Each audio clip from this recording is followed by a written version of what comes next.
Toss to White. He's in! Patriots win the Super Bowl! Welcome to Patriots Touchback Podcast. Good evening, everybody. Welcome back to the Patriots Touchback Podcast. It is Season 3, Episode 48. We are here for the preview of AFC Wildcard weekend. The New England Patriots, as the number 2 seed, take on the Los Angeles Chargers, or as I like to prefer them every now and then, the Mercenary Squad in this matchup.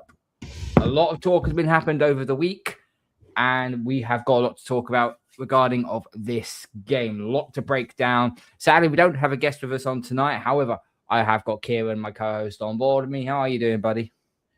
Yeah, all good. All good. Excited for the first playoff game since 2021. First home playoff game since 2019. It's been a lovely week building up to it. Obviously, sad we haven't got a guest on. You know, we did try. We were in discussions with a potential guest, but unfortunately, it just didn't work out. But yeah, no, all good. I actually do have a little bit of show and tell here, Karl. So I mentioned to you a little while ago that my friend Dante, who often tunes into the podcast, even though he's a Bills fan, he told me that he bought me a Christmas gift, which was random. And the Christmas gift was this. Can we see this? Oh, good Lord. He actually did get it. I love Drake Maye. Oh, dear. Yeah. So thanks for that. Unfortunately, he did the stupid thing of shrinking it in the wash by mistake. So it's just a memento. But thank you very much for this this T-shirt. And it is true. I'm sure many Patriots fans would agree that they love Drake Maye. Yeah, I'm sure we all do. But even I wouldn't go to the lengths of buying a T-shirt with that on it unless I want to have my street cred completely flipping ruined.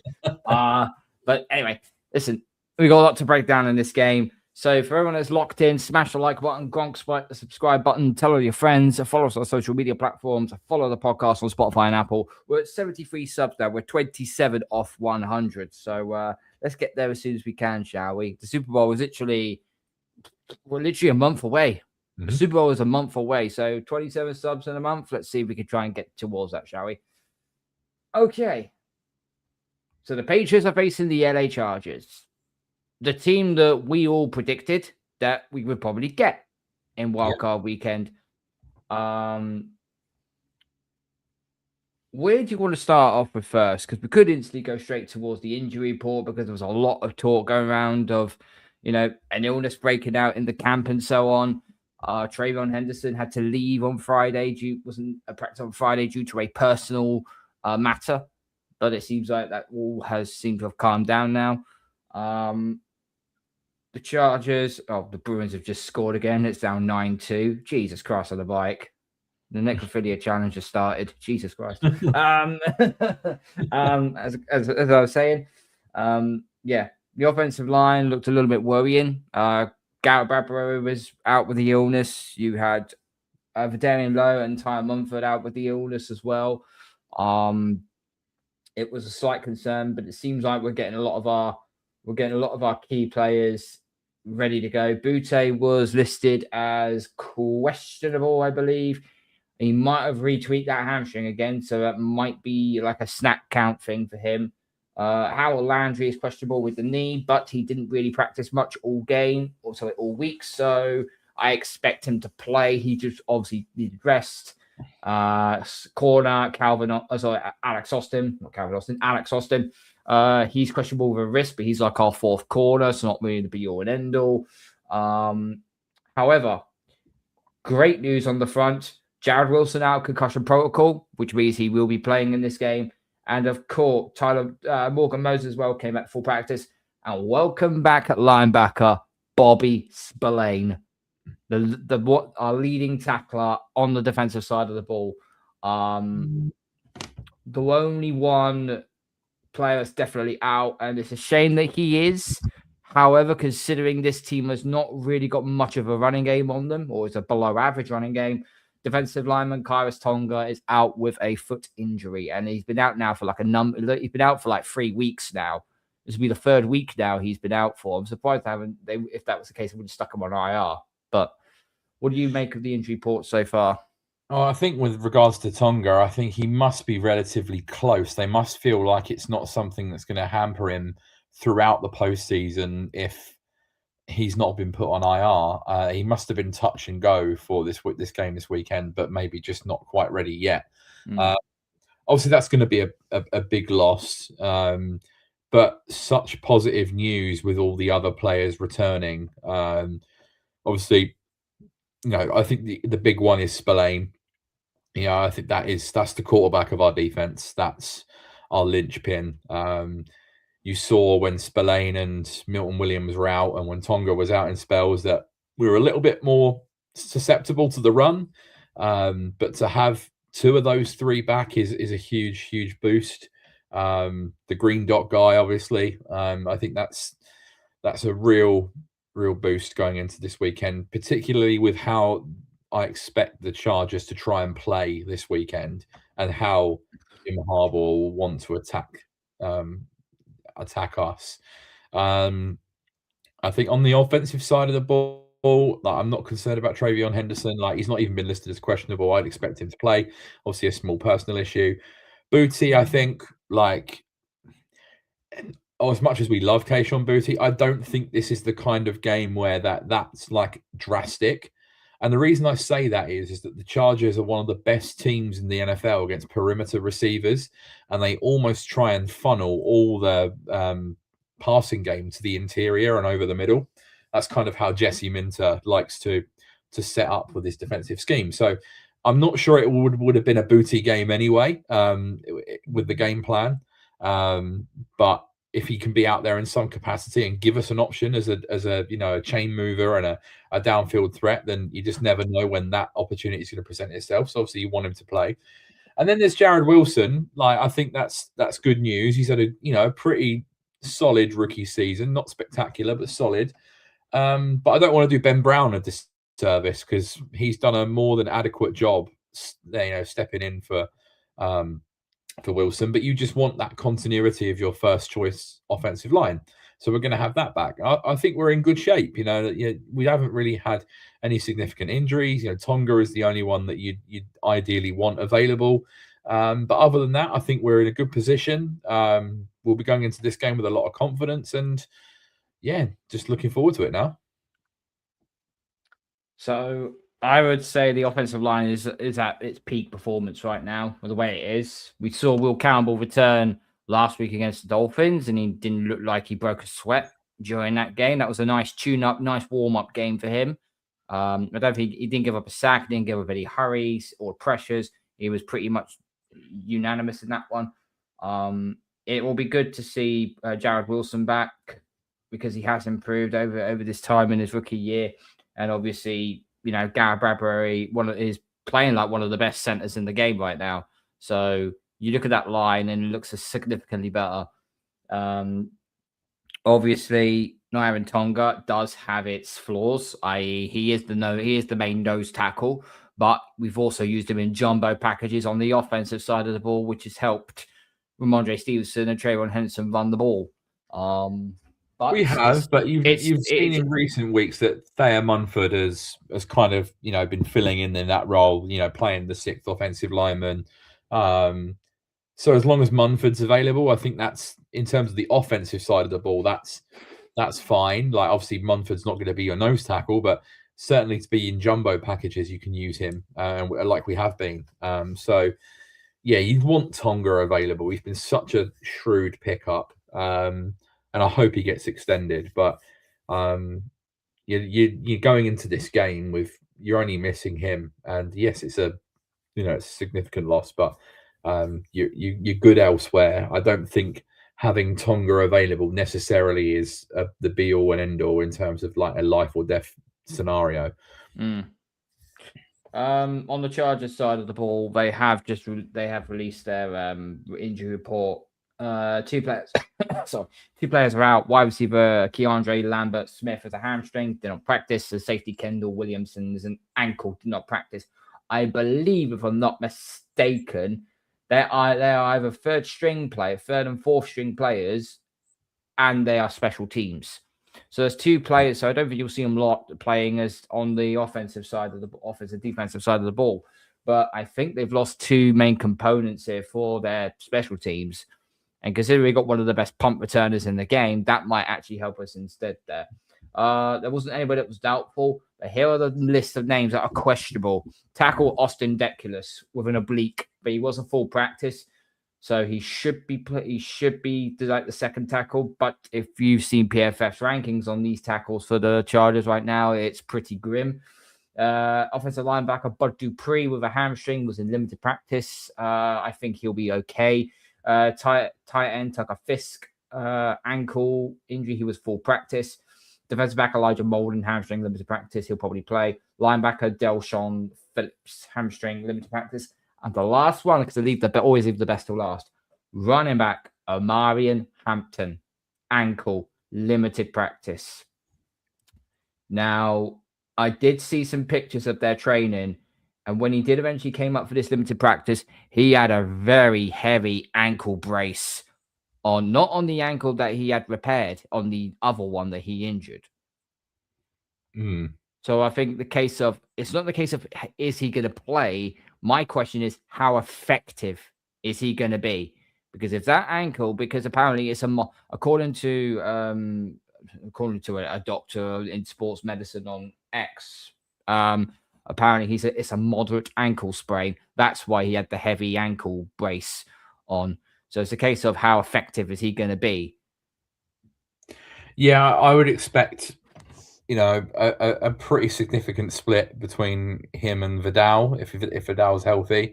Yeah. I can't imagine Omarion Hampton's going to come back at 100%, obviously coming off this ankle injury.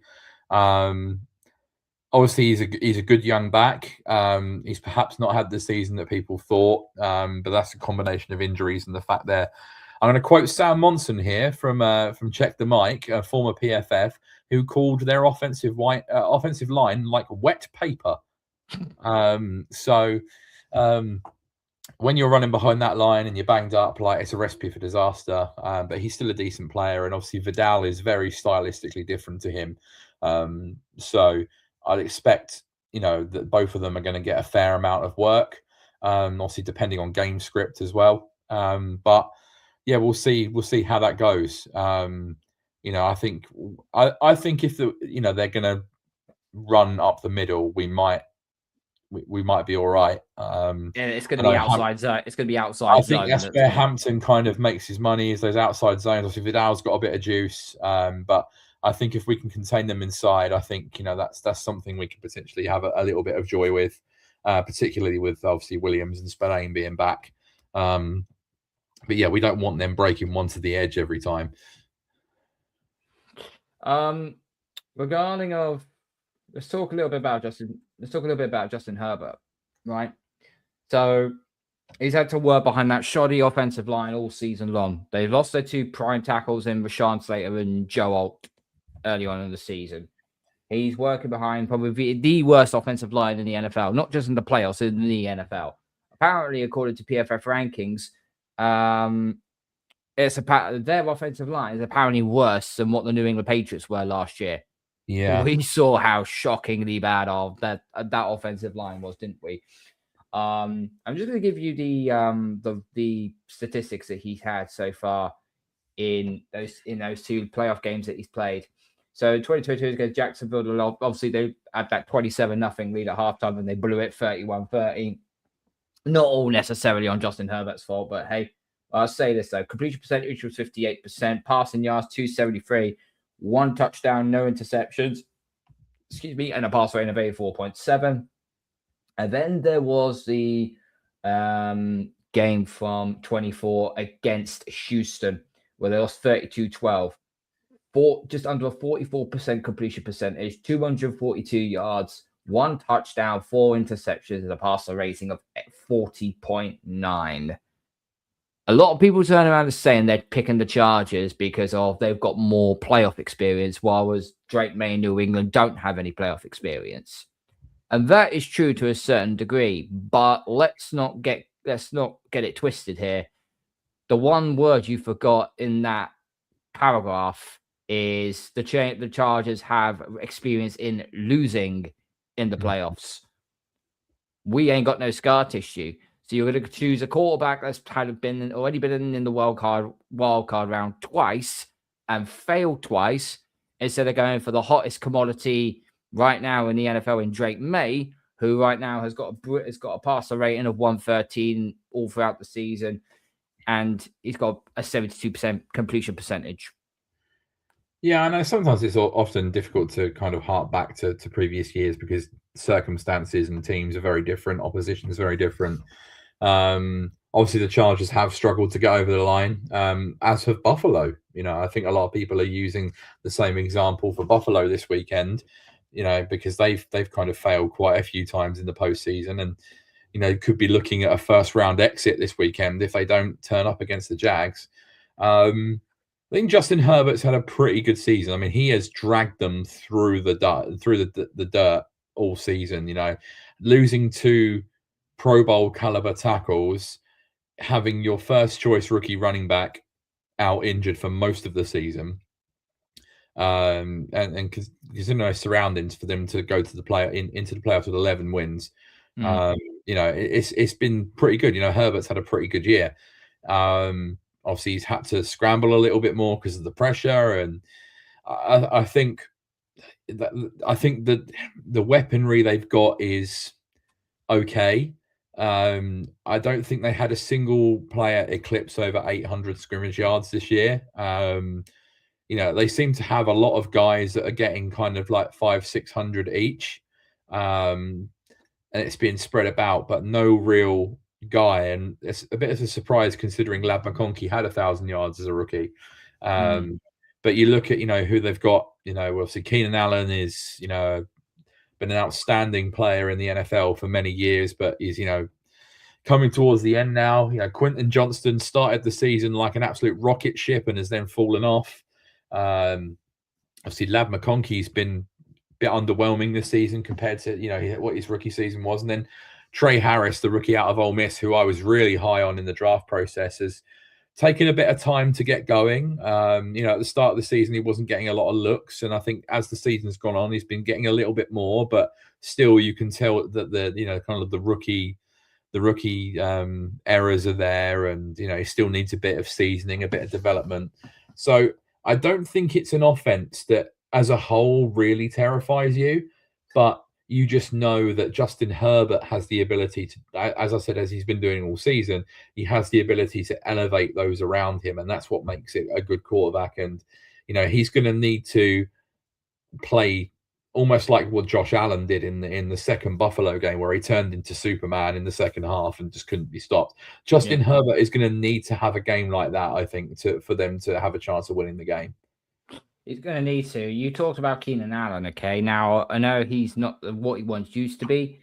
However, this is Keenan Allen third downs this year and how he ranks. 51 targets, second most. 34 receptions, most. 29 first downs, most. Third and Keenan Allen is what someone tweeted on here. So, as much as we're going to say that Keenan Allen is not what he once used to be, he's still that effective guy. He's still the safety valve that Herbert is just going to go to. And I wonder at some point, Gonzo is just going to not keep an eye on Quentin Johnson, and it's just going to go, right, I'm going to blanket Keenan Allen on third downs here, because he's going to be the main guy he could get thrown to.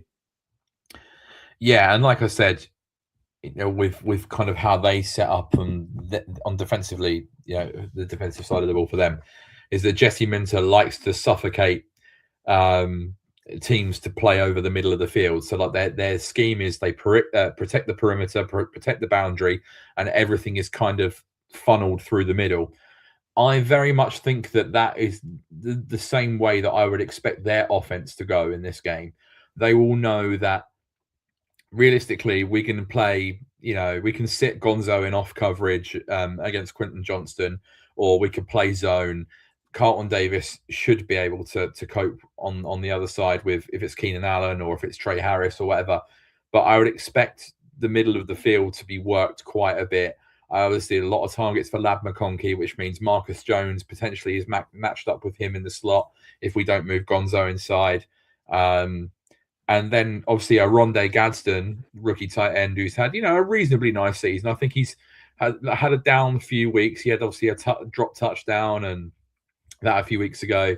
Obviously he's a problem as well. Like, he's athletic. He can get open over the middle of the field. So I think you're going to see a lot of play on both sides of the ball in between the hashes. I think that's going to be a big part of both teams' game plans. We've spoken all season about our vulnerabilities, particularly in coverage over the middle of the field against tight ends and against slot receivers. And although Marcus Jones has had a great season, like, you can still get yards on us over the middle. Like, on the outside, we don't give up an awful lot. So I think that's kind of the game plan that the Chargers will deploy. They'll try and attack us over the middle, and they'll try and force us over the middle as well, where they have the likes of Derwin James, Elijah Molden, Dayan Henley that can potentially cause problems on the defensive side of the ball. So that's kind of where I see it going.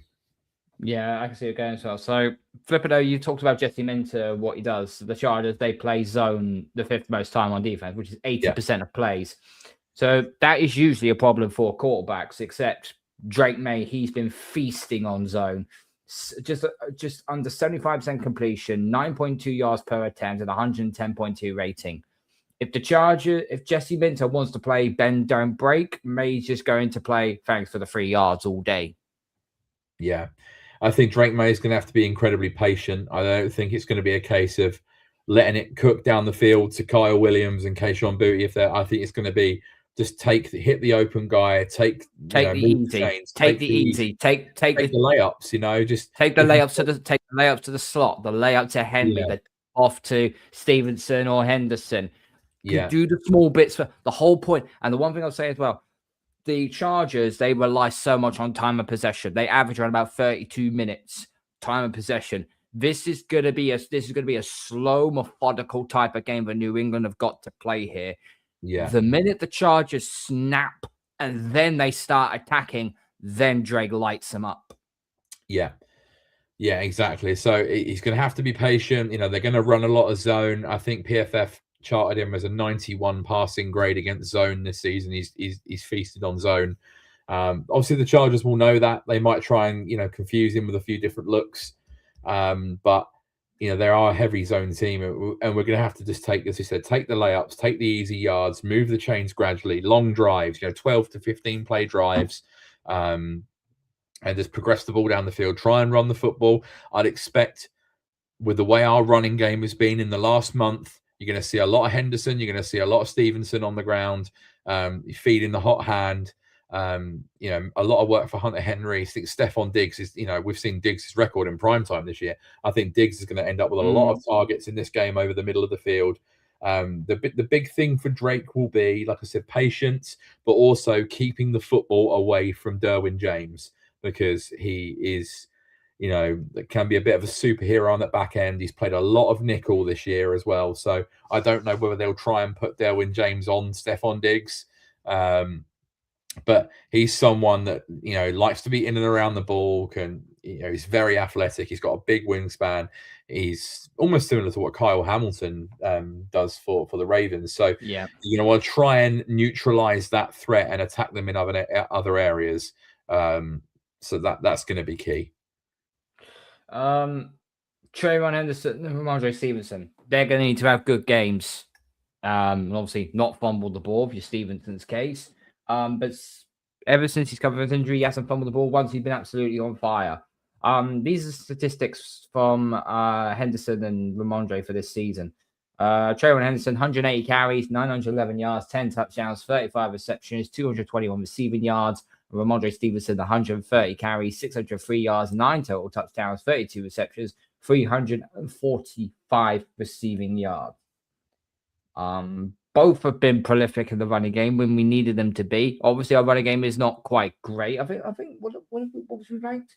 I think over the last 5 weeks of the season, we are the number one ranked rushing team in the NFL, which is remarkable. which is remarkable, but it's also risen at the perfect time, really. So because it's getting colder in Foxborough. When it gets cold, you want to run the ball more. You don't want a fucking 70-mile-an-hour ball coming at you. Free. And this is a bit of a thing with Drake Maye and his throwing. He can throw it deep and he can throw a power, but he throws with touch as well. So it's not like it's completely coming at you like a freaking bullet.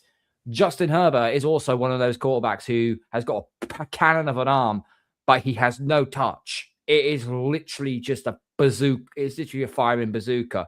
And you saw how Quentin Johnson, sometimes he can catch really, really well, and sometimes he can get touchdowns. There are also times where he can also just use his hands for decoration because he keeps dropping it like it's hot. I think a couple of other things we need to consider in this game is, I believe the Chargers finished either top or second in turnovers this season in terms of interceptions in particular. So that's like, I like to have a little dabble on the NFL betting every week. And when the Chargers played the Chiefs a few weeks ago, Patrick Mahomes was 10-11 to throw an interception. And I thought that was absolutely paying money, considering Mahomes have been poor and the Chargers get a lot of picks. So that's one thing we have to be wary of, is that, Drake has thrown 8 interceptions this season, which is obviously down from last year and in less games, which is good. I think I've always thought that if you're a starting quarterback in the NFL, if you throw single-digit interceptions on the season, that's a pretty good year. Especially if you're throwing for over 4,000 yards and the amount of touchdowns he has. So we don't want to throw any balls that are going to be in dangerous areas, because the Chargers have proven that they can pick them off as one of the top intercepting teams in the league. And also we have to consider that Tuli Pelotu, that's a tongue twister, and Odafe Owe have been, pretty productive as edge rushers this year. Obviously, we're going into this game with Will Campbell back and Moses is fit, and we've got our first choice line, but they're, decent pass rushers. Owe in particular has quite a bit of juice. So we have to be conscious of that, is that they've got, a nice set of edge rushers, and they do get their hands on the football quite a lot on the back end. So that we're gonna have to be careful with that. Yeah, we are gonna have to be careful with it. Pebbles RX, big up to you, bro. Chargers will win better quarterback and defense. I say the quarterback one is debatable. The defense is, I actually think the defense of the Chargers is actually good. Is actually good, better for what it is. But I am going to be very honest with you right here, and we've gone up against better defenses than what the Chargers have. Now, as much as they do have a good pass rush, and obviously they got Derwin James at secondary, but there's no one really on that defense that apart from Tuli Pelotu, see, got that in one go. That really worry me. That really worries me on the defensive side of the ball. The one thing that worries me is obviously what Jesse Minter is gonna conjure up. And I think that's the difference, is that I don't think the Chargers necessarily have a lot of household names on the defensive side of the ball, but they're incredibly well coached. They all know their role inside out. They are productive and good as an entire unit without having any real flashy names. I mean, yes, Derwin James is a star in the league. And we spoke about, Tui Pelotu and Odafe Owe, but like they're not like premier pass rushers. They're solid. They're pretty good. Like they're going to get a few sacks, but like they're not what you would consider to be elite pass rushers. So that they're not a load of household names, but they are solid. Now, I would probably say that the Chargers defense, based on the course of the season, is probably, an uptick on ours. I think they're not a million miles apart. But I certainly think over the course of the season, and we've praised Justin Herbert on this podcast for the season he's had considering the circumstances, but I think it is mad to say that Justin Herbert is better than Drake Maye as of right now, considering the season that Drake Maye has just had, where he's in the MVP conversation and Justin Herbert is not. So that's kind of how I feel about it. To be honest, look, I think everyone's now expecting that Matt Stafford's probably going to win the MVP. Because I think, unfortunately, there's going to be a lot of older men that are very traditional, that are in that MVP voting group, that are just going to go, oh, Stafford's thrown 46 touchdowns this year. Here's something that you mispronounced though. Yeah. All Pro is all about how many touchdowns you get. MVP is what you've done as a collective. But also, I think this is the problem with the MVP. And look, if Matt Stafford wins it, it's fine. Like, he has had a fantastic year. It's not like he doesn't deserve it. But people often think about it as who's had the best year, who's had the best stats. And so often it's like they pick the player who has the best overall stats on the season. Stafford has like 46 touchdowns. May has like 32 or 33 or whatever. But like, it isn't a stat competition. And the award is literally called Most Valuable Player. Who is more valuable to their team's success? Now, I would argue that if you took Drake Maye out of our team, we probably would be with a losing record, and we probably wouldn't have been anywhere near where we are now. Like, Maye has elevated the team significantly. We have got an elite quarterback, and we are where we are because of him. And I'm not saying the rest of the roster stinks, but that's just the reality when you have a backup quarterback. But I feel like McVay is that good of an offensive coach, and the Rams have that good of a system with 2 elite wide receivers and a solid offensive line and a good running game, that you could probably put a run-of-the-mill average QB in that team, and they wouldn't be too far behind where they are now. Like, I think it's almost like what we say about San Francisco with Kyle Shanahan's system. Brock Purdy has been great since he come back from injury. Like, he's playing well. But Mac Jones was pretty damn good in that system as well. Like, Shanahan's system can make any quarterback look good. And I kind of feel the same way with McVay, that yes, Stafford's been great. Yes, he's thrown a lot of touchdowns. He's thrown nearly 30 of his touchdown passes inside the 10-yard line when teams tend to run it inside the 10. That final game of the season against Arizona was stat padding. I do not care what anyone says. They saw what Drake Maye done against the Jets the previous week. It's like, right, we need to give Matt a better chance to win. And they literally let him throw inside the 10 constantly. So, look, if he wins it, it's fine. But I think overall, when you consider the award is called Most Valuable Player, it should go to Drake Maye. But I am expecting it to go to Matthew Stafford now. I probably would expect it, but guess what? It just basically means we're after something greater, something more accomplished. Well, I think if you ask Drake himself, he'd rather win the Super Bowl than the MVP. I think you ask every quarterback that goes, I want to win the Super Bowl. It's a common sense answer. Common sense question which deserves a common sense answer. Let's look at the tail of the tape, shall we, between the Pats and the Chargers. So obviously, we won't go into divisional records and that sort of thing because it's the postseason now. Total offense, New England are ranked 3rd. The Chargers are ranked 12th. We're ranked 6th in rushing. They're ranked 12th. We are 4th in passing offense. They're only ranked 18th, which is slightly below average. Points per game, we average 28.8. Let's just round up the number and say 29. The Chargers, they average 21.6. So let's just say they get 22 points per game. So there is like a 1-score difference in between the two sides on that one. Total yards allowed, New England have allowed just over 5,000. Chargers just under. Total defense, we're ranked 8th, but the Chargers are ranked 5th. So they are top 5 defense we're going up against. Rushing defense, we're top 5 right now with 101.7. And the Chargers are ranked 8th with 105.4. So it's still going to be, it's even, you could say it's even Stevens on that running part. Pass defense, we're ranked 9th, they're ranked 5th. Points allowed per game, we are giving up on average just under 19. They are giving up bang on 20. Possession average, we average 31 minutes 18. They average 32:30. Remember that. They've got 12 more sacks than us. Sacks allowed, sorry. They've allowed 12 more sacks on Herbert than we have allowed on May, which is fine. Sacks made, we've only had 35 sacks this season. They've had 45, 30 odd yards in between. Total touchdowns scored 58-36 for New England. The Chargers are more penalized on the penalties, but only by like 5 of them. Punt average 51-47.4, and over the Chargers 60-47.9. Field goals made 27 to 32. So Borregales has missed 5 field goals this season. I didn't know that.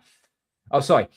Field goals made attempted 27 to 32. The Chargers 38 or 41. So they got the greatest name in the world when it comes to a kicker. Cameron Dicker, the kicker. I'll always fucking raise my flag up to that one. Turnover differential with 10th with +3, and the Chargers are +2 with 11th. So looking like on the paper on Taylor Tape, it looks like a very even game. No wonder this got played. No wonder this got put to Sunday Night Football. I do think we are much of a likeness. You know, there are a lot of similarities between the two teams, but I think that's why it's going to be a pretty even game. I think the spread is kind of bang on where I thought it would be. And I can see why this is the Sunday night game. And I can also see why the Panthers have been put on in 18 minutes time, because that game could potentially be disgusting. What disgusting is in the score, or disgusting is in the weather? Disgusting to watch. Because sometimes, I mean, look, when we do our wild card pick'ems, then we'll discuss a little bit more, right? Right. But yeah, I mean, one thing we haven't addressed is the coaches. Vrabel and Jim Harbaugh, very, very very similar to what they do. It's all about toughness. It's all about grit. It's all about passion. It's all about all getting clued in with all the X's and O's of the game.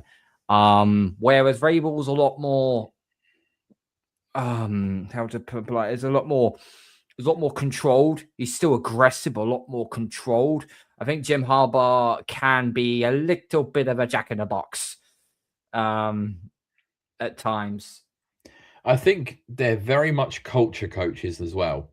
They are culture coaches. Yeah, like you see, like the culture they build at their respective teams, and you can see why everyone buys in. And there are a lot of teams around the NFL where that isn't the case. Like, you know, I've been quite vocal about, I cannot believe the Jets still haven't fired Aaron Glenn, because that's a culture problem. When you give up the amount of points they have in the back end of the season, when they lose by over 23 points 5 games in a row, and it looks like the players can't be asked and are down in tools and there's a lack of effort, that is a culture problem. But you don't see that from teams that are coached by the likes of Jim Harbaugh or Mike Vrabel. Like, they are all about the culture, all about effort, giving it all you've got, leaving it all out on the field. I've always liked Jim Harbaugh. I'm glad he came back to the NFL after obviously his success with Michigan. But yeah, he's very old school, obviously, and there's not a lot of those old school coaches left in the NFL anymore. If you think back to like 15 years ago, it's not more like old school, but it's old school, but then can also adapt to the modern game.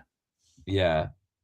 So I think that, and obviously, like, he's got a talented DC there as well with Jesse Minter, who, you know, could well be out of the door after this weekend. You know, if that's another thing to keep an eye on. If Jesse Minter's been taking interviews, his mind might be going elsewhere.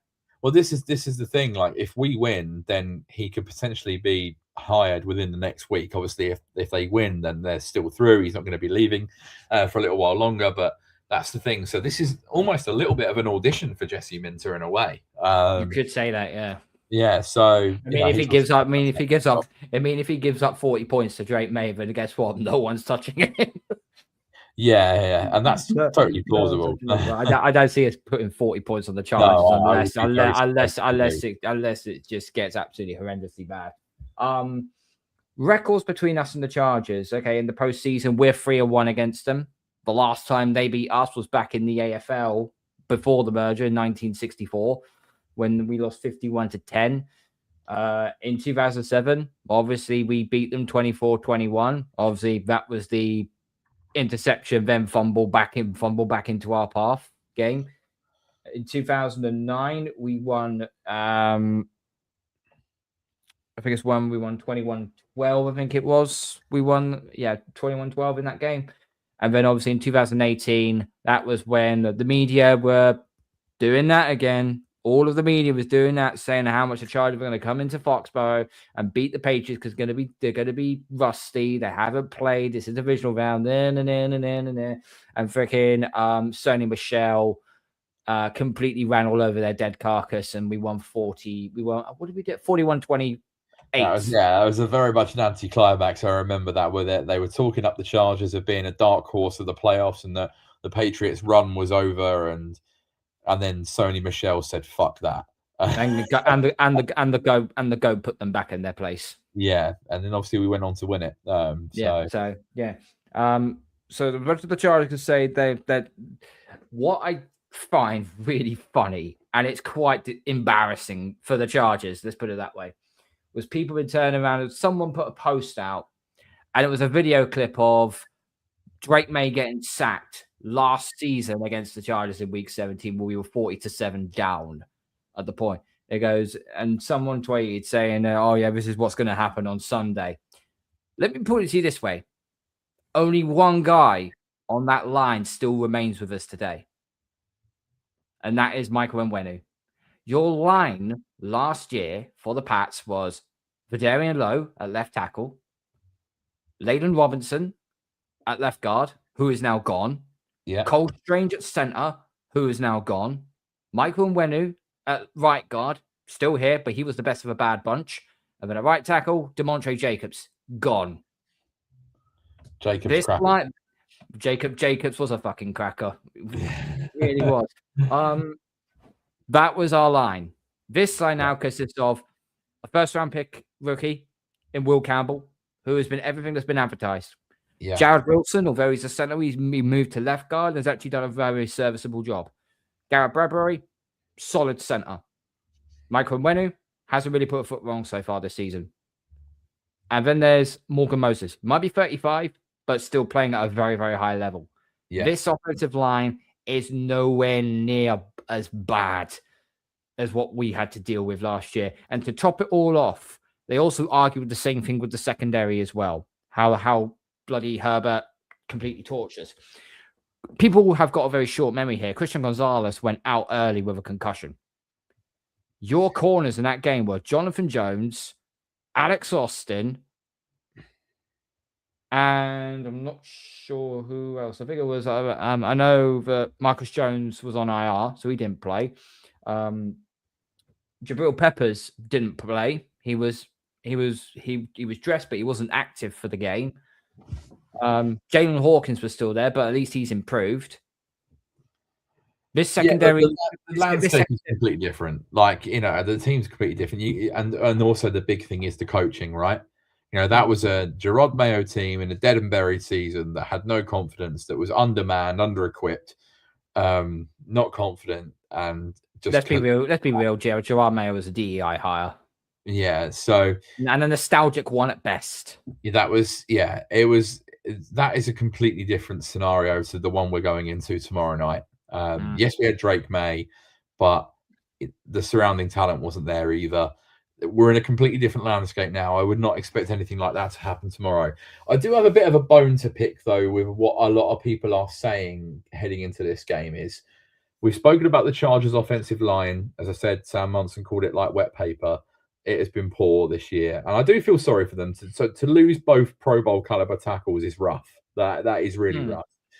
But I've seen a lot of people saying, "Yeah, but the Patriots don't have a pass rush. Like, they don't get to the quarterback." Okay, I think we're ranked something like 16th in the NFL or something like that in terms of it. But they're talking as if like we genuinely don't have any production off the edge. They're forgetting that Kayvon Chason and Harold Landry between them have around about 17 sacks. That's not not elite numbers, but that's not poor numbers by any account. Like, it's not like our top sack leader has 3.5 sacks after 18 games or whatever. We've got two guys that are approaching double digits. We've got Milton Williams and Christian Barmore that are on the interior, who, although they don't get a lot of sacks, create a lot of disruption. And we have Elijah Ponder in our rotation, who people probably are completely overlooking. But since the trade deadline, that guy has been legitimately productive. Okay, he only has 4 sacks in a rotational role, but he's got a forced fumble. He has a fumble recovery. And there's an UDFA out of a small school like Cal Poly he's been a nice little UDFA find. So it's not like we don't generate any pressure at all. People are saying like, oh, the Chargers line's really, really bad, but the Patriots probably won't cause that many problems. That's just bullshit. Absolute bullshit. Like, I'll tell you now that Chason and Landry will still get plenty of pressure on Herbert tomorrow night. What will end up happening is, and people do forget that Milton Williams and Christian Barmore are tied second and third in pressures at the defensive tackle position. The number one was obviously Jeffrey Simmons, but we kind of knew that would happen anyway. Can we just get Jeffrey Simmons on and just get the top three? That would be deadly. But things what we do is we generate pressure through the middle, and then that allows Landry and then when the quarterback is having to back himself up, that then allows Landry and Chason to crash on the edges. So here are the stats we got here. Harold Landry's had 49 total tackles, 8.5 sacks. Kayvon Chason, 28 tackles, 6.5 sacks. Milton Williams, 27 tackles, 3.5 sacks. He probably would have had about 6-7 sacks this season had he not gone down with the injury. Elijah Ponder's got 3 sacks. Anthony Jennings has got 2 sacks. Del Pettis, Rob Spillane, Jack Gibbons, Christian Barmore all have a sack each. So it's not like that we can't get pressure. It's not like that we can't sack the quarterback. We can, but I think New England just run it as more of a opportunistic type of pass rush rather than like Houston have got 2 beasts on the edge in Will Anderson and Daniil Hunter, and they'll just completely ransack the quarterback because that is their positional job. Yeah. And you look last week, like, okay, yes, we were playing the Dolphins, who were very much on the beach, if you pardon the pun. But we still sacked Quinn Ewers 4 times last week. And I know he holds the ball a lot, and that chase on sack should never have been a sack because Ewers should have threw it away. But we were still able to generate pressure. And in big games this season, we were managing to get to the quarterback. We sacked, a big sack on Josh Allen at the end of the Buffalo game. Milton Williams completely drilled him to the floor. Like, this is what I mean. We can get the pressure. We're not a completely inept pass rush. We're just kind of middle of the road, maybe a little bit below middle of the road. But it doesn't mean to say that we can't get pressure, especially against that absolute bloody Huggies nappy of an offensive line. It's just that they're really poor at tackle. I've been really surprised by how poor Mekhi Becton's been at right guard, considering he was really good with the Eagles last year, won a Super Bowl. But then that's probably just a result of being part of a good line all round. Like that Eagles line that won the Super Bowl last year was rock solid, and he probably didn't get exposed that much. But now he's gone to the Chargers, where they have been this poor. He's really been exposed, and he's probably too tall to be a guard anyway. So I think we can get pressure. I would be shocked if we don't get at least. Yeah, he was a tackle coming out of college, and it didn't pan out for him with the Jets. But nothing really does with the Jets. Nothing does with the Jets. Yeah, I would be surprised if we come out of this game with less than 2 or 3 sacks. I think there's definitely enough opportunities there for us to get to Herbert. Yes, we're not going to have a ferocious pass rush like Houston and like Denver, but we've still got enough there to be able to cause some problems. And the thing that people forget as well is that we have one of the highest coverage grades in the NFL over the last few weeks of the season. Our corners have been playing really well down the stretch. And if Gonzo and Carlton Davis and Marcus Jones are blanketing everything downfield, Herbert's going to spend more time in the pocket looking. He's going to scramble, and that creates more opportunities for sacks. So that's the thing is with Dover. One thing we've been able to do very, very well this year is contain the quarterback. We've not allowed him to scramble. And Justin Herbert knows that this running game with Amarian Hampton and Kalani Vidal isn't great. So at some point, he will have to take off. The problem is, though, if New England are going to crash the interior from the middle and rush off the edges, they're going to have to make him. If I was doing this, I'd crash the interior, and then I'll be pushing through the right. I'm making him throw to his left. I'm not letting him throw to his right, because that's where every right-handed quarterback has to go. Roll to the right and get it swung open. You throw him to the left, you've got to make him turn his body and turn it around. Unless he's going to make the audacious decision to try and throw it back across his body, then that's a hit and hope. But if we either find your guy and not, like, it goes into our hands. But anyway, 50 minutes in. Jesus, we've spoken a fair bit on this game. Right. Prediction time. What are you going for? Just to bear it in mind as well, DJ and Nick have made their predictions. So DJ has gone for a 28-20 Patriots win. Nick has gone for a 24-20 Patriots win. So Kieran, what are you going for? Something must be strange in the world if DJ's projecting us to win by a bigger scoreline than what we're going for. Considering he's normally the negative Nancy. But yeah, spread's 3.5. I think that is absolutely bang on. As I said, what I expect it to be. I think this will be tight. I do think there's an opportunity for some points, but ultimately, I think we are a better team than the Chargers. And the fact they are going cross country, the time difference is like, obviously it's not a 1 p.m. game, so that's not really going to affect them. Like I wouldn't really pay much into that. If anything, it helps them playing later at night. But Gillette Stadium, 8 p.m. Sunday night football in the dark, in the freezing Massachusetts cold, for a Los Angeles Dome team. Although they don't really play like a typical sort of West Coast team because Harbaugh runs a very Michigan scheme, if you like, with what they do. But I just think the environment's not going to suit them. So I am going for a New England Patriots 27-23 victory over the Chargers, and covering that spread absolutely bang on the dot. 27-23. Okay, I'm just checking the weather forecast right now. The company stands. I believe it's going to be pretty damn cold. So, but not like Baltic where it's snowing. But I think it's going to be like below 0. It's 0. Yeah, which is about 29 to 30 Fahrenheit. Yeah. And the Chargers don't do well. I say the Chargers don't do well in the cold. Remember, they played the Chiefs in Arrowhead every single year, so they're used to playing in the cold. That's the only thing I'd say. Just some quick news has been released about elevations from the practice squad. Defensive lineman Leonard Taylor III has been elevated for this game. Good. He played really well. He played well against Miami last week. As has wide receiver Jeremiah Webb. So that could tell you that potentially Kayshon Boutte is not going to play a lot. That means Efton Chisholm's going to get more snaps. Hey, we said about the middle of the field. You could see a fair few targets for Chisholm. I think you're probably going to see Pop run more deeper routes, and you're going to see Chisholm in the slot potentially. Yeah.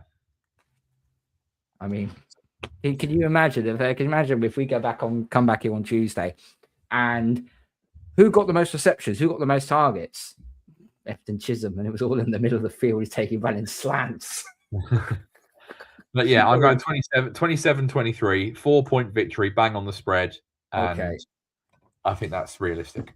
So I have gone for Pats win, and I've said it already. I heard of the line. I was also on that Sports Network doing TSS Fantasy. A great group of people I was on with earlier on this afternoon. I've gone for a 24-16. Oh, so you've gone for an 8-point victory as well. I've gone for an 8-point victory. I think it will be won by a score. Okay. And it will come down to who has the ball last. So if I'm right here, me and Nick have both gone for a 4-point victory, and you and DJ have both gone for an 8-point victory. Yeah. So we're kind of singing off each other's hymn sheets a little bit here, but in teams.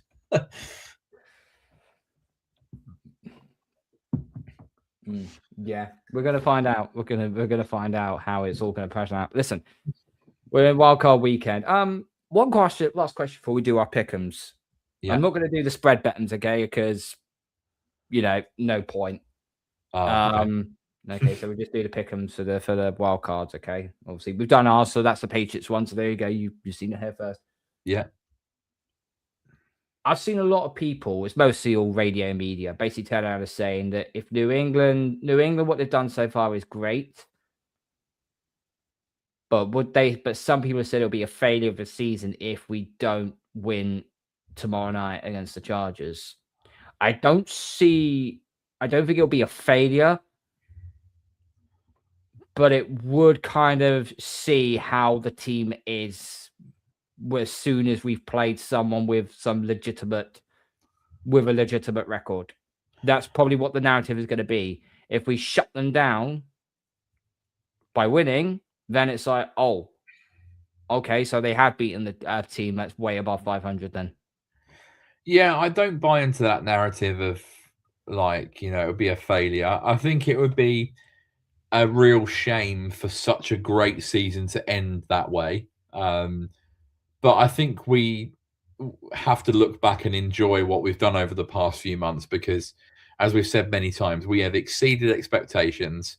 We went into the season kind of, anticipating maybe we'll win 9 or 10 games. If things go a little bit better than that, we might squeak a wild card. And here we are, 2 seed, 14 wins, had an absolute ball of a season. It's been so enjoyable. So I think if we were to go out at the first time of asking, it would be a disappointing way for a great season to end. I don't think it would, take away much from where the team has improved and where the team's at and where the team could be going forward. I think it was still shown enough this year. There's reasons to be optimistic about, where we're going with this team. But I also don't buy into the narrative that we're frauds. Like, yes, we've beaten a lot of bad teams, but we've also kicked the shit out of them. It hasn't been like we've been scraping by. I think I was listening to Check the Mic earlier with Sam Monson and Steve Palazzolo. Shout out to them. Sam Monson said both things can be true. Yes, the Patriots have had arguably the easiest schedule since 1999, but that doesn't mean to say that they're not a good team either. It's not their fault that they've not played anyone good, apart from Buffalo. And now there's their chance to show it in the playoffs. That he goes, you can't just use that argument against them all the time because for all we know, they could be the best team in the NFL. So you can make that argument, but you also have to accept that this is also a good team. And I thought that was a great way to describe it because so many people are harping on the record over and over again and who we've played and the schedule and all of that stuff. But yes, we might have played a lot of bad teams. But we also might be a very good team as well. And this is gonna show it. So, I'm looking forward to this weekend. It's just nice to be back in the playoffs again. Like I said, Karl, we've exceeded expectations. Here we are talking about a playoff game against the Chargers at home, being the 2 seeds after a 14-win season, a year removed from where we were sat here talking about Drake Maye being fired and what was next. That's insane progress, and you have to celebrate it. That's cool. That's cool doing a full 180. Yeah. Literally doing a full 180. Big up to the usual Patriots fan. Hope you're well, mate. Stop if New England beats the Chargers. The goalpost will just get moved again. Yeah, that's what they do. That's what they'll do, mate. It is what it is. There'll still be people questioning our season if we get to the Super Bowl. It's like, they've not beaten anyone good aside from the Chargers, Houston, and Denver. Yeah. Okay. Now let's get on to the picks for Wildcard Weekend. Whilst we're doing this right now, the game has just kicked off between the Panthers and the Rams. So that's the game that we will go to. What have you got for this one? Yeah, I know we're not doing spreads, but I thought the spread was a little bit disrespectful to Carolina. It was 10.5. It was plus 10.5, yeah. Yeah. I get why to a certain extent, but I think people forget that Carolina did beat them earlier in the season. So to put a spread at 10.5 when the game's in Carolina, I think was a little bit disrespectful. I think the Rams will probably beat them this time around because Carolina are a very Jekyll and Hyde team. You don't really know what you're going to get. 1 week, Bryce Young remembers how to play quarterback, and the other weeks, he looks like a child that's wearing his dad's uniform. So you just don't really know what you're going to get with them. I do think the Rams will win. I would be backing Carolina to cover the spread if we were doing that, but I think the Rams will just edge them out. I would love to see the Rams lose, though. And then that would just put end to Stat Padford's season and everyone will quieten down whilst Drake Maye decapitates the AFC. Yeah, I'm going to go for the Rams to win this one. I don't think it's going to be a blowout as a lot of people think of this. I think the Panthers are going to cover the spread in this one. I think they will, but I think the Rams win by a score in this one. Later on tonight, I want to stay up and watch the game, but I know I can't. I'm going to be too tired for this one. Packers at Bears. This is probably the only rivalry I can think of in the NFL that is very college-esque. Like it's between Michigan and Ohio State. It's The fans just want to kill each other. The coaches and the players just want to kill each other. This is going to be an instant classic. Yeah, it's always cool when you get like a rivalry game in the playoffs, although I'm sure they're sick of seeing each other. Yeah, it's a cool one to have. I'm going with Chicago. I have not believed in Green Bay all season, and I will continue to not believe in Green Bay. I think ultimately Chicago are a better team than them. It's at Soldier Field. That is going to be raucous tonight for this playoff game. And I think they've got too much for the Packers. So I'm going Chicago. Ooh, we're going to make a slight difference here. So I cast your mind back to the last time the Packers played the Bears. And the Packers were winning that game very comfortably up until Jordan Love went down with that concussion. And then after that, the Bears come back and they rally to win. As long as it doesn't go down with a head concussion, I believe that the Packers will do this. They've got the experience to go through the playoffs. This is the Bears' time where the narrative they can't reinforce it. They really, really can't. Oh, great! And Carolina just had a turnover on downs on their first drive. Well done, dickheads. So yeah, I'm taking Green Bay. I'm going to take Green Bay to win this one. Because remember, Caleb Williams can't go quiet for 3 quarters and just play her hero ball in the fourth. Not in the postseason. You can't do that. I just don't trust the Packers. I just don't think they're as good as people think they are. No, I don't trust Caleb Williams. So at least 2 might think alike here on this one. Okay, moving into Sunday's game. Bills at Jacksonville. I am going to make the same argument that I made a few weeks ago when we spoke about the Buffalo Eagles game. I said that day on our preview show when we had our guest on, I can't remember who we were playing that weekend. I said that the Philadelphia Eagles were almost designed to beat Buffalo because they are strong in the areas that the Buffalo Bills are weak in. And that is exactly the case for the Jacksonville Jaguars as well. They are a fantastic running team. They've got weapons on the outside as well that can threaten down the field. Trevor Lawrence is playing the best ball of his career at the moment, both as a runner and a passer. They're on an 8-game win streak. And if you look at the other side of the ball, Jacksonville are incredibly strong against the run. I believe they are the number 1 ranked team in the NFL against the run, albeit they've faced a lot less rushing attempts than a lot of other teams, which could be a little bit skewed. But Buffalo's entire offense is based around Josh Allen and James Cook, so they can shut down that. And if they ask Josh Allen to throw, where are the weapons? Unless Kincaid and Dawson Knox combine for 25 catches, they've got really very little in that pass catching department. So I genuinely think, just like the Eagles, the Jags are built to beat a team like Buffalo. I know there's a lot riding on this for Buffalo, and yes, it wouldn't be a surprise to see them rally to it and win, but I think the Jags will beat them. I'm going Jacksonville as well. Only because I want to see Bills Mafia completely and utterly suffer. Yeah. No Mahomes, no Jackson. Oh, Rams has got a touchdown. Puka Nakua. Was it a touchdown pass inside the 10-yard line by any chance? I don't think it was. I don't think it was. I'm just having a look now. It was it was at the 19.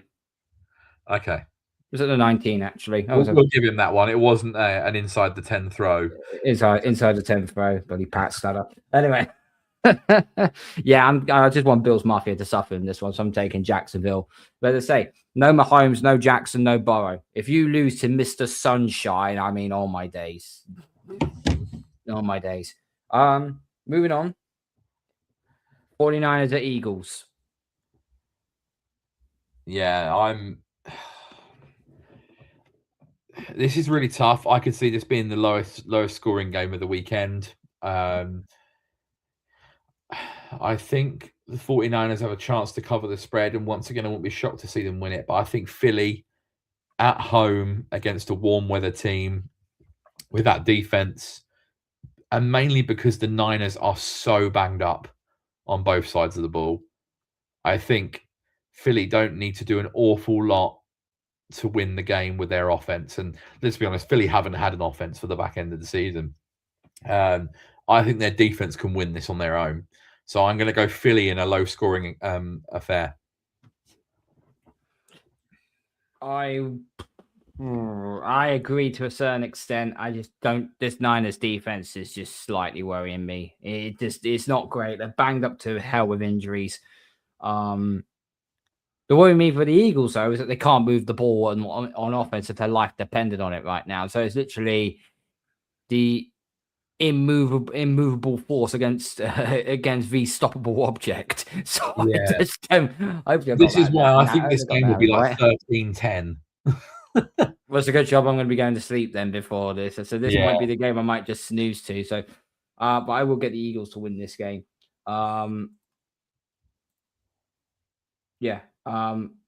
Let's go with the last game. Obviously, we've gone with the Patriots one already. So it's Monday night. Texans at Steelers.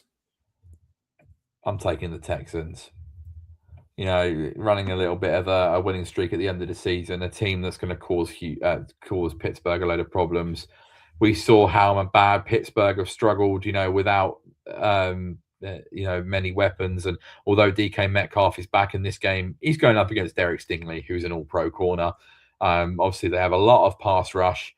One thing I will say about this Houston team is, though, is everyone has gone on about how good their defense is the last few weeks, and it is very good. But they've also given up a lot of points to Riley Leonard and to the Raiders when they played a few weeks ago as well. So you can get at this Houston defense. It has got soft spots. You can get to it. They have given up a fair few points in recent weeks. So I don't think it's as cut and dry as, oh my God, this is like an absolute impenetrable defense. But I think just the way that they profile and, you know, their offense has started to click a little bit more in recent weeks for CJ Stroud. I don't think the Steelers have got the players in the secondary to cope with the players that the Texans have got. I'm taking Houston. I'm taking Texans in this one as well. There is one thing makes me slightly nervous about this. Mike Tomlin is undefeated on Monday Night Football. He's never lost a Monday night game in his career. Neither did the former Steelers coach, Bill Cowher. That's the only one I would do. And it's at home as well. It's in Pittsburgh. Yeah. It could be relatively close, but I think Houston will beat them. A little bit of a spoiler alert. I think Houston, because if they win, right, they would play Denver, wouldn't they, potentially? So if they win, Jags win, and we win, they play Denver because they had the lowest remaining seed left. If we win and the Jags win, we play Jags, and then the Texans go up to Denver. And Houston would go to Denver. I think Houston could beat Denver. They only lost them by 3. They only lost them by 3 points, remember, because of because of General Mills. As time's gone on, I've wondered whether Denver might be a first one and done exit. But we'll see, because there's a very plausible chance that if that happens and Houston do beat them and we see off the Jags, then you're going to get New England hosting Houston in the AFC Championship. Obviously, there's a lot still to happen, and Jacksonville are a very good team, so you know that's far from a foregone conclusion. So, but yeah, no, I'll take the Texans. Yeah, I'm taking Houston this one as well. Right, we got our picks. I'm gonna now chill out now and watch the rest of this game. Let's see if Carolina can do anything on this first pass. It's a dump off. Oh, it's getting about 6 yards. All right, that's all right then. Right, we're going to get on out of here. The talking's over. It's action time. New England versus the Chargers. Everyone has seen all the hype videos we're going around. This just makes it even so good. So tomorrow, we've got an anxious, long wait. But when game time comes, we're going to be ready. And I hope to God that we're coming back on Tuesday with the W, because it will be absolutely beautiful too. Thank you to Kieran. Smash the like button on the way out. Gronk, spike the subscribe button. Tell all your friends. Follow us on our social media platforms, and make sure we follow the podcast on Spotify and Apple as well. We will be back Tuesday night for the review of the Chargers game, and hopefully it's all about for the win and not about our season coming to an end. But for now, we're on out of here. Good night. God bless. We all we got. We all we need. Go Pats. Let's go.